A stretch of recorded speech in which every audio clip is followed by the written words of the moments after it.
What's up, guys? My name is Adam Badger. I am the owner of Consistent Coaching, which is an online nutrition and fitness coaching company. If you're watching this video, thank you very much. I hope you get a ton of value out of it. I'll try not to waste too much time giving an intro, but just in case you've never seen me before, I've been a coach for coming up on 10 years. I've worked with hundreds of people, generally working with general population people trying to lose weight, anywhere from 15 to 50. Some clients have even helped lose 75 to 100 pounds.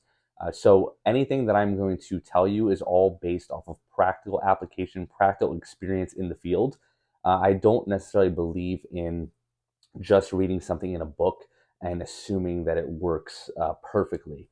There's a lot to be said for human behavior and human psychology. So anything that I go over is always going to be based on actual field application that I've used with the hundreds of clients that I've worked with over the years. So what we're going to talk about today is something that is a common issue that I see, especially with clients who are trying to lose weight, mainly because they're not used to doing this, and it comes down to hitting enough protein for the day. So I'm going to lay out to you some few simple tools that you can start using today to make sure you're getting enough protein in the day. Now, just like any other tips that I give you, I prefer to always educate you on why these are important. And this way you can make the decision for yourself if this is something that you can buy into and see value in. Me just telling you what to do and giving you instruction can be useful, but it really doesn't help you in the long run if you don't understand why you're doing it and why you're making these changes. So, when it comes to eating enough protein, what this is going to do in terms of fat loss and weight loss is going to make sure that you are staying full throughout the day. If you have a tendency to overindulge on food, or if you are having trouble losing weight, it generally comes from eating more calories than you burn.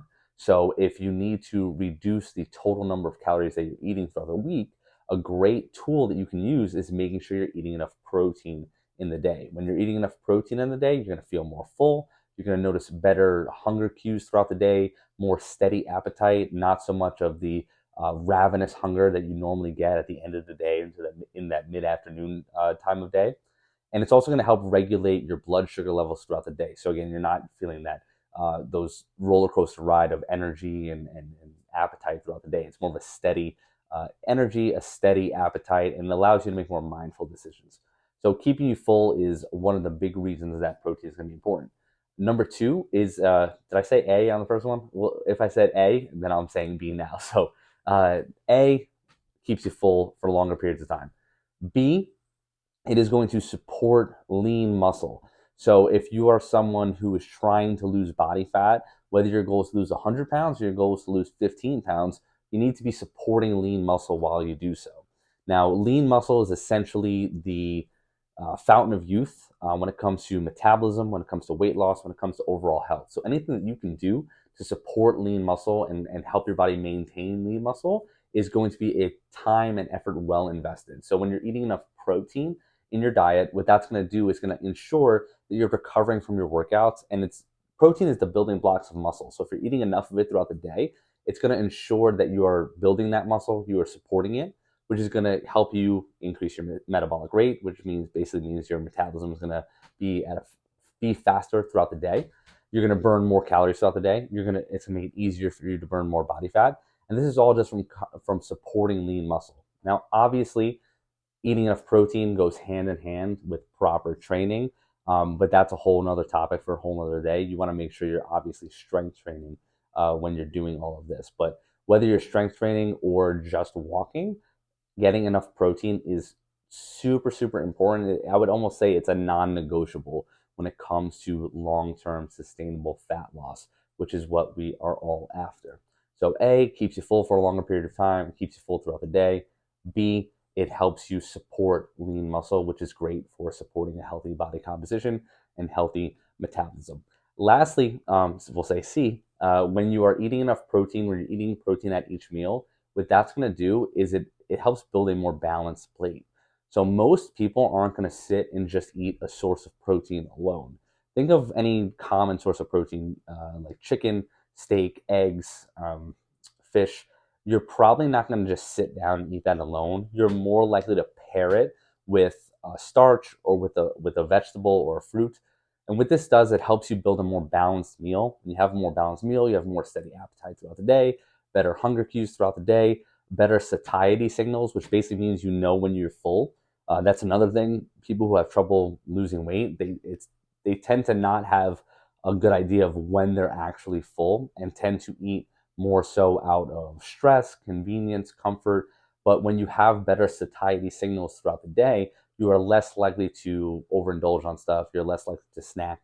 So keeping the protein as the center of your meal is going to ensure that you're building a balanced plate. Whereas if you're focusing mainly on carbs and fat sources, you're probably not going to have a balanced meal. Take breakfast, for example. If you were to eat an egg white omelet, you're more likely to pair that with a starch and a produce. Whereas if you eat a muffin for breakfast, you're probably just going to eat the muffin. So the big part of this is building a more balanced plate and more balanced meals throughout the day. So when it comes to getting in enough protein for the day, how do you figure out that number? So me giving you all these tips, well, Adam, how do I know how much protein I should be eating throughout the day? The easiest way to do it is go by your goal body weight. So think long-term goal body weight, not short-term goal body weight. Now, what I mean by that is if you're someone who wants to lose, let's say overall, you're trying to lose 100 pounds, let's say you're 250 pounds and you want to get down to 150 pounds, um, you're not going to base your protein goal off of like the first 20-pound weight loss or even the first 50-pound weight loss. Base it off that long-term goal, if that makes sense. The reason why I say that is because it's good to set short-term weight loss goals along the way to a big weight loss goal, but you want to base your protein number off of that long-term goal, just because it's more sustainable and you're not going to be eating as much protein throughout the day as you would if you're basing it off of a short-term goal. So if you want to go from 250 to 150, base it off of 150. Don't base it off of 200 pounds, which may be your year one goal before you get to the 150. So your goal body weight multiplied by anywhere from 0.7 to 1. So I always tell people to shoot for 1 gram per pound of your goal body weight. The reason why is because if you shoot high and you don't hit that number, you're still probably getting more than enough. If you shoot for the bare minimum, you're probably going to undereat that, especially if you're not used to eating a lot of protein. So for someone who wants to, we'll just use 150 as the goal body weight here, just for ease of math. If your goal body weight is 150 pounds, you would go 150 times 1 and 150 times 0.7, which off the top of my head, I'm not sure what that is, but let's call it, let's say it's 125 pounds or 125 grams. So your goal is to stay within 125 to 150 grams per day, every day, as many days a month and around the year as you can. Now, when you are shooting for that goal, at first it might seem a little bit high because maybe you've never tracked protein before. Maybe you are not someone who chooses protein regularly. These steps that I'm going to lay out to you are going to help make this process a lot easier. So step number one is going to be take that total.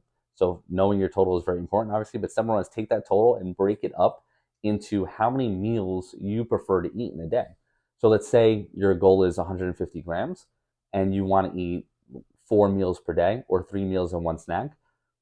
That is about 35 to 40 grams per feeding. So 150 grams divided by 4, that's around 35 to 40 grams per feeding. If you're getting 35 grams per feeding times 4, that gets you right at 140. If you get the 40 grams per feeding, that gets you to 160 if you're doing 4 feedings a day. So either way, you're going to be well within your protein range, and it makes the process a little bit easier when you're focusing on how do I get 35 to 40 grams, and you're just thinking about the meal in front of you as opposed to looking at the entire day. This also sets you up to make better choices so you're not playing catch up at the end of the day trying to make up the protein that you didn't eat. So step one, break your total down into a number of meals that you prefer to eat in a day. Step number two is going to be find 1 to 3 foods per meal or snack that will get you that 35 to 40 grams and try to stick to those the most of the time. Now, there's no right or wrong answer here. There's no right or wrong foods. Go with foods that you enjoy eating, that you could at least see yourself eating regularly. Now, the reason why I say that is because most people, for some reason, when they try to increase their protein, the first thing they do is just start eating a bunch of grilled chicken. Now, grilled chicken is obviously not a bad food to eat, but it's very dry, it's not very flavorful, and people get sick of it very quickly. Choose 1 to 3 options per meal. Now, there can be duplicates. So, let's say you find 1 to 3 options and use those same 1 to 3 options for every meal. That's totally fine too. But find at least 1 to 3 per meal that you can see yourself eating, and then just rotate between those throughout the week. And try to keep the menu pretty consistent throughout the week too. So don't make any major changes day to day. Don't expect to be like a master chef right off the bat, making all these creative, fancy, healthy recipes. Find those 1 to 3 foods that gets you that 35 to 40 grams of protein per meal, and try to stick to that, throughout the day. If you need help on, if you want like a PDF or a specific list of foods, I'm happy to send that to you. Just leave a comment and I'll get that to you. But just off the top of my head, some foods that you can look at would be chicken breast or thigh, ground turkey, 90% or more lean ground beef, eggs, egg whites, whole Greek yogurt or low-fat Greek yogurt, cottage cheese. We got shrimp, salmon, cod, tilapia. Pretty much any type of white fish is going to get you there. Scallops, things like beef jerky, whey protein shakes are good as well. So those are just some off the top of my head. Pork tenderloin is another really good one. Some really lean options to get you that 35 to 40 grams of protein per meal. So just to backtrack, step number 1 would be first know your protein goal, but then right under that umbrella, break that protein goal into how many meals per day you want to eat, and then find 1 to 3 options per meal that you can see yourself eating pretty regularly. Now, if you follow those 2 steps, you will easily hit your protein goal every single day. So those are your 2 main steps. If you follow nothing else from this video, if you just follow, break your total into how many meals you want to eat per day and stick to the 1 to 3 foods per meal that get you there, you're going to be fine. Some other tips, though, that'll help make this process a little easier for you, make it a little bit more efficient. If you are just starting out and you don't even know which foods have as much protein, or how much of that food you should be eating to get you that amount of protein, I would suggest tracking your food using like MyFitnessPal or Chronometer for at least a week, to anywhere from 1 week to 8 weeks, to be honest, to start to just develop these habits. Look at that tracking as a way to learn, not as a restrictive tool. But when you're tracking, track your food and log it in the app before you even take a bite. So when you're thinking about what you're going to be eating, if you're ordering out, or maybe you're going out to eat or you're stopping somewhere, plug in what you want or are expecting to get and see if it gets you that 35 to 40 grams of protein. And if it doesn't, then make changes based on that. So if you go to order, if you go to, let's just say, forget order out, let's just say you're making stuff at home and you go to make a turkey sandwich and you throw on 2 ounces of turkey. Instead of throwing the 2 ounces of turkey on, eating it, and then 2 hours later going, okay, let me log that turkey sandwich, and then you find out it was only 10 grams of protein, you're like, oh, damn, now I'm behind. Throw the 2 ounces on, log it. You see, oh, it's only 10 grams of protein. I should probably add more turkey. Simple as that. And that's going to really provide you with some problem solving skills along the way. And it's going to prevent you from needing to catch up at the end of the day. One last one would be put a good chunk of your protein at that first meal of the day.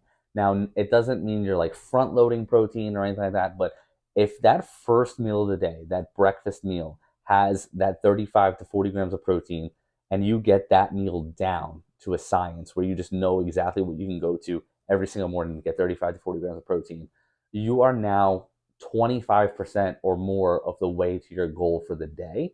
And you're going to have a higher emotional buy-in. You're going to have more confidence going into the day, and you're less likely to screw up the rest of the day because you're going to be so proud about that first decision that you made. Also, again, you're not now playing catch up and having to make up that 35 to 40 grams of protein at every single meal. So if you feel like getting enough protein in your day has been an issue, follow these steps. If you have any questions about that, let me know. Drop them in the comments, or feel free to reach out to me directly. And I just hope this was helpful. If you feel like it was helpful, please subscribe. Go ahead and share this with someone else who maybe also has trouble hitting their protein for the day. And just ask any questions you want in the comments below. I'm going to be attempting to make a lot more of these educational videos in long form so you get more detail on each of these topics. And thanks for watching. I really appreciate it.